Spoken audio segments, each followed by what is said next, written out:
tiba untuk mencabut nyawanya. Namun uniknya dalam cerita ini, dalam kisah ini, setelah seorang itu wafat, maka bertikailah antara malaikat rahmat dan malaikat azab. Malaikat rahmat berkata, "Saudara, jangan takut bertaubat. Jangan takut taubatmu tidak diterima. Percayalah, rahmat Allah itu luas. Ampunan Allah itu lebih besar dibandingkan dosamu."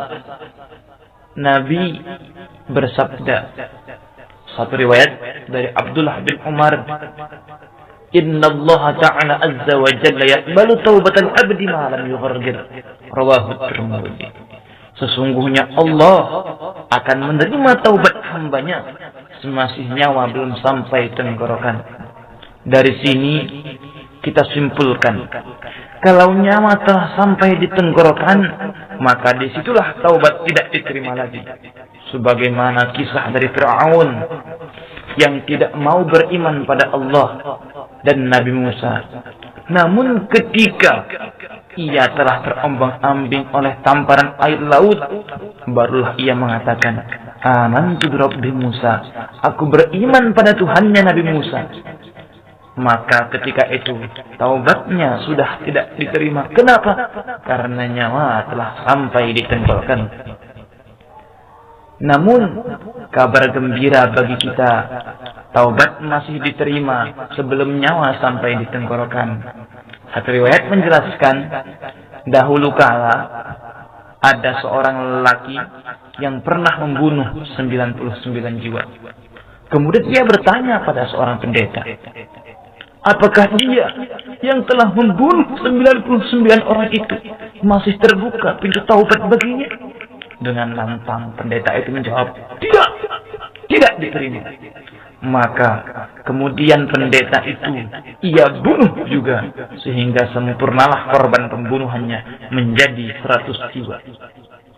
Kemudian dia bertanya lagi pada seorang yang alim di masa itu, apakah dia yang telah membunuh 100 jiwa itu masih terbuka pintu taubat baginya? Maka seorang alim itu menjawab, ya, masih terbuka pintu taubat baginya. Memangnya apa yang bisa menghalang-halangi antara ia dan taubat? Maka sekarang pergilah ke daerah seperti ini. Dijelaskan oleh orang alim itu daerahnya. Pergilah ke daerah itu, karena di sana terdapat golongan manusia yang menyembah Allah. Maka sembahlah Allah bersama mereka, dan janganlah kembali ke desamu, karena desamu adalah desa yang buruk. Kemudian ia pun pergi. Tapi naas, di tengah perjalanan malaikat tiba untuk mencabut nyawanya. Namun uniknya dalam cerita ini, dalam kisah ini, setelah seorang itu wafat, maka bertikailah antara malaikat rahmat dan malaikat azab. Malaikat rahmat berkata, ia telah bertaubat dan ia menghadap Allah dengan hatinya. Dan malaikat azab pun berkata, tapi dia belum beramal kebaikan sama sekali. Gara-gara pertikaian itu datanglah malaikat yang menjelma seperti wujud manusia, sehingga menghukumi di antara permasalahan yang mereka berselisih di sana. Kemudian malaikat itu berkata, ukurlah ke arah mana seorang itu lebih dekat jaraknya.